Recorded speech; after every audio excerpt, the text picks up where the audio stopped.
नमस्कार मित्रों, आकाशवाणी समाचार के इस विशेष कार्यक्रम में मैं सुदर्शन नाहर वरिष्ठ संवाददाता डॉक्टर जितेंद्र द्विवेदी के साथ आपका स्वागत करता हूं।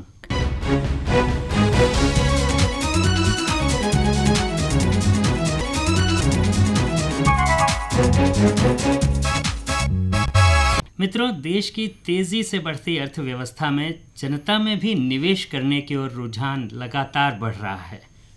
यहाँ बड़ी संख्या में लोग पूंजी निवेश कर देश की अर्थव्यवस्था में पूंजी प्रवाह की गति को बढ़ा रहे हैं। लोगों में निवेश करने का रुझान बढ़ रहा है और निवेश करने का एक तरीका शेयर बाजार भी है। शेयर बाजार में निवेश के जरिए धन वृद्धि और इससे जुड़े जोखिम के बारे में आज हमने आमंत्रित किया है securities exchange board of India के पूर्णकालिक सदस्य श्री अश्विनी भाटिया को। श्री भाटिया 1 जून 2022 से सेबी के पूर्णकालिक सदस्य के रूप में सेवा दे रहे हैं। वे वर्तमान में डैप 10 हाइब्रिड सिक्योरिटीज़ विभाग के अध्यक्ष की जिम्मेदारी भी संभाल रहे हैं।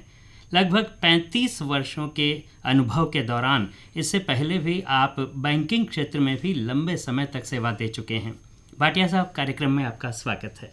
नमस्कार सर, सबसे पहले हम ये जानना चाहेंगे कि भारतीय प्रतिभूति विनिमय बोर्ड सेबी क्या है और ये संस्था क्या काम करती है। मार्केट के लिए सेबी रेगुलेशन करती है और रेगुलेशन का सिंपल और बड़े सरल शब्दों में ये है कि हम निवेशकों का इंटरेस्ट का ध्यान रखते हैं। अब मार्केट इतनी बड़ी हो चुकी है और आपको ये भी पता होगा कि हम बात कर रहे हैं आजकल इंडियन इकोनॉमी $3 ट्रिलियन इकोनॉमी है। $3 ट्रिलियन को अगर आप रुपए में ट्रांसलेट करें तो 245 लाख करोड़ का हमारा जीडीपी है और हमारी जो मार्केट है, मार्केट कैपिटलाइजेशन, वो करीबन 280 लाख करोड़ की है, विच मीन्स कि एक मल्टीपल जीडीपी का हमारे मार्केट की वैल्यू। आज के दिन करीब हमारे 10 करोड़ डीमैट अकाउंट्स हैं। उसको सरल भाषा में आपको बताने के लिए सेविंग्स बैंक अकाउंट 150 करोड़ हैं, हमारी आबादी 140 करोड़ है।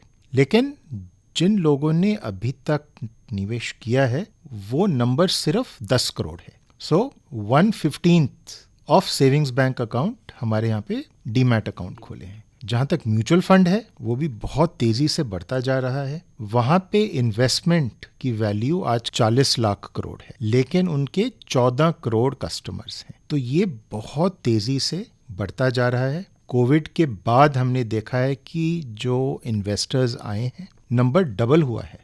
हम चाहेंगे कि जैसी सफलता बैंकिंग को मिली है और बहुत सालों से मिली है, हम भी चाहेंगे कि इन्वेस्टमेंट लोग करें, समझदारी से करें, सोच के करें।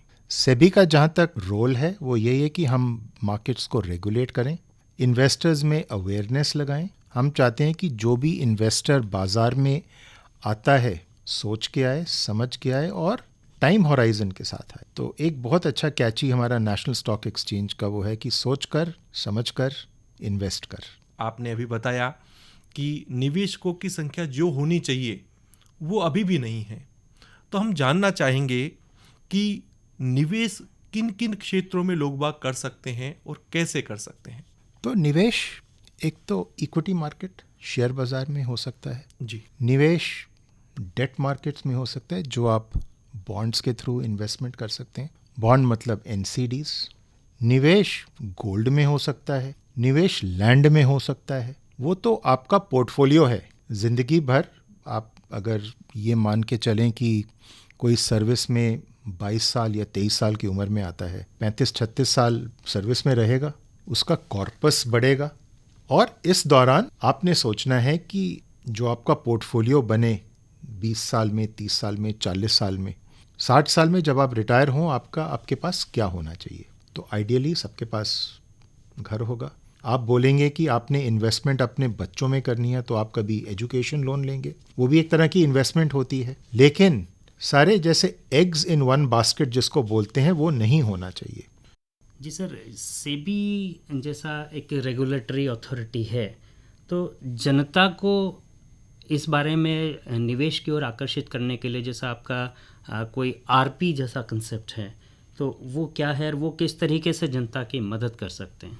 तो हमारा जो आरपी प्रोग्राम है, स्मार्ट्स का प्रोग्राम है, कॉट का प्रोग्राम है, वो यही है कि हमारे जो ऑथराइज्ड इंटरमीडियरीज हैं वो आगे होकर जी इन्वेस्टर्स और वुड बी इन्वेस्टर्स, अगर आप बोलें, उनके पास जाते हैं, उनको सही समझाने की कोशिश करते हैं कि उनके लिए लॉन्ग टर्म में क्या सही है। और यहाँ पे मैं आपको ज़रूर चेतावनी देना चाहूँगा कि अगर आप कंफर्टेबल नहीं हैं तो बैंक डिपॉजिट्स के साथ ही रहिए, लेकिन लॉन्ग टर्म इन्वेस्टमेंट के लिए देखिए, इन्फ्लेशन है, आप अगर बैंक डिपॉजिट में पैसा डालते हैं तो कुछ अमाउंट टैक्सेशन में चला जाता है।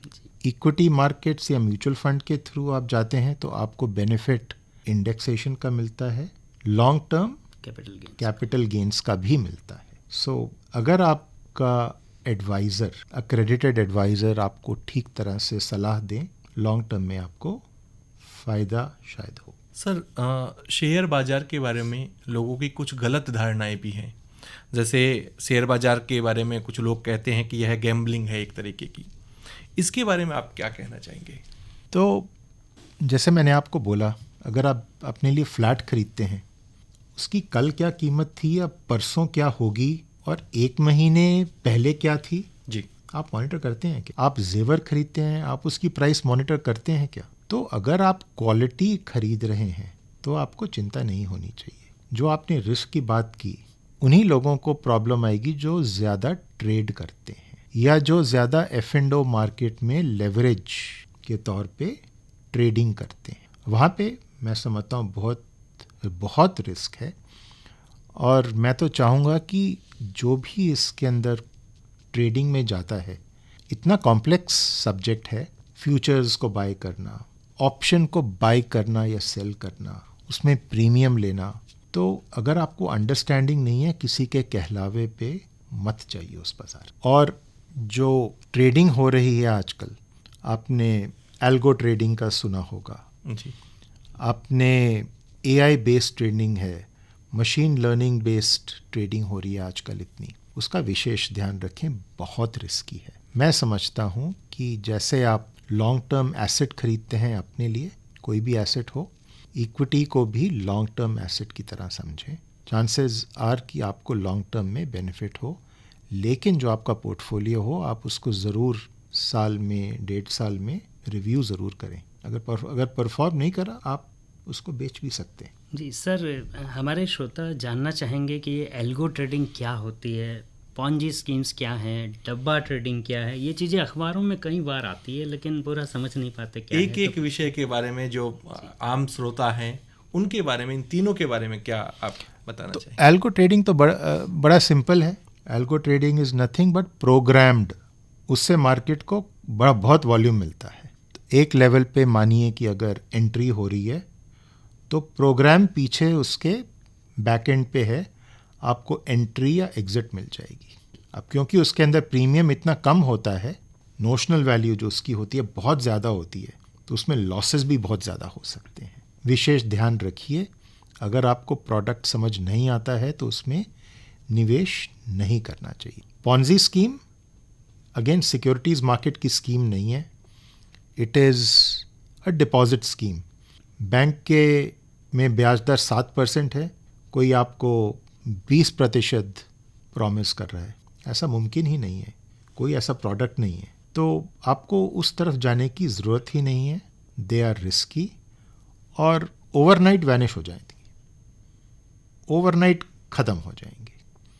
डब्बा ट्रेडिंग भी अंडरलाइंग वो बोलते हैं शेयर है, पर एक्सचेंज के ऊपर ट्रेड नहीं होता, वो उसका कोई रिकॉर्ड नहीं होता है, और उसके अंदर वॉल्यूम इन्वॉल्व इतने ज़्यादा होते हैं, और ये तो मुझे भी समझ नहीं आता कि उसमें लेन देन कैसा होता है, एक्सचेंज कैसा होता है।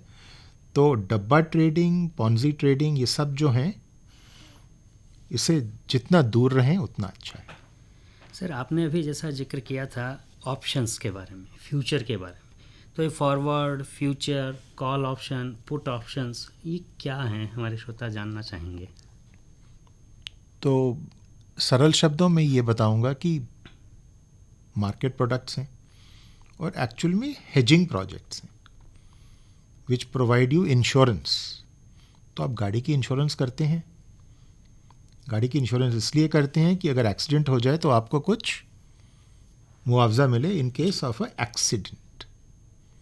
लाइफ इंश्योरेंस भी आप करते हैं। तो फ्यूचर एंड ऑप्शंस भी उसी तरह के प्रोडक्ट्स हैं, लेकिन स्पेक्युलेटिव प्रोडक्ट्स हो चुके हैं ये आज के दिन। आपको अगर समझ है उसके अंदर, मैं फिर से रिपीट कर रहा हूँ बात, अगर आपको लगे कि आपको ये समझ आते हैं, लेवरेज प्रोडक्ट्स हैं, कि आपको लगता है कि आपका निवेश उसमें कम हो रहा है लेकिन उसका जो अंडरलाइंग है रकम बहुत बड़ी हो सकती है, उसमें लॉसेस भी उसी हिसाब से बहुत बड़े हैं और हमारे को कंप्लेंट्स बहुत आती हैं, लेकिन बिना सोचे समझे निवेशक डॉक्यूमेंट साइन कर लेते हैं, not understanding risks, not understanding margins, not understanding कि वो किस में जा रहे हैं। तो बहुत ध्यान रखें ऐसे प्रोडक्ट्स में जाने से पहले। सर, फ्यूचर्स की एक्सचेंज ट्रेडिंग हो सकती है? फ्यूचर और ऑप्शंस एक्सचेंज में ही ट्रेड होते हैं जी। तो कॉल ऑप्शन और पुट ऑप्शन ये क्या है, हमारे श्रोता तो जानना चाहेंगे। Call option gives you the right to buy अच्छा, at a certain price, gives you right है, ये राइट, ऑब्लिगेशन नहीं है। ऑब्लिगेशन नहीं है। तो आपको समझना चाहिए, जैसे आपने बिल्कुल ठीक बोला, understand the difference between right and obligation. तो आप अगर प्रीमियम दे रहे हैं तो एक तरह से इंश्योरेंस प्रीमियम दे रहे हैं, तो आपका जो लॉस है it is limited to the premium paid, जी, फुल स्टॉप, है ना। लेकिन आप अगर ऑप्शन कोई राइट कर रहे हैं then you are taking the responsibility of a obligation जो किसी और का राइट है। तो सेबी के साथ सर कौन कौन व्यक्ति, कोई कंपनी है वो सेबी के साथ रजिस्टर्ड होगी, या इसके अतिरिक्त जो सलाहकार होते हैं शेयर बाजार में, इन्वेस्टमेंट एडवाइजर, इन्वेस्टर, उनको भी आप वो करते हैं? उनको देखा कहाँ पर जा सकता है कि ये रजिस्टर्ड है या नहीं है? तो हमारी वेबसाइट में इन सब के नाम हैं जी। तो बिफोर आप किसी के साथ रिलेशनशिप में जाएं, सेबी वेबसाइट में आप जाके उनका रजिस्ट्रेशन नंबर होगा, आप देख सकते हैं। जी सर, जो निवेशक अभी आपको सुन रहे हैं तो उनके लिए आप क्या संदेश देना चाहेंगे, क्या सलाह रहेगी आपकी? मेरी तो सलाह यही रहेगी कि आप सेवर से इन्वेस्टर बनिए। इन्वेस्टर बने तो लॉन्ग टर्म के लिए बने। इन्वेस्टर बने तो टिप्स के ऊपर इन्वेस्ट ना करें, अपनी रिसर्च करें, ट्रेडिंग कम करें या बिल्कुल नहीं करें और लॉन्ग टर्म सोचें। F&O में और एल्गो ट्रेडिंग में विश्वास न रखें। भाटिया साहब, आप कार्यक्रम में पधारे, अपना समय दिया, उसके लिए आपका बहुत धन्यवाद। धन्यवाद, थैंक यू सो मच। मित्रों, अगले सप्ताह हम आपके लिए फिर एक नया विषय लेकर हाजिर होंगे। तब तक के लिए मुझे, सुदर्शन नाहर को और डॉक्टर जितेंद्र द्विवेदी को अनुमति दीजिए। नमस्कार।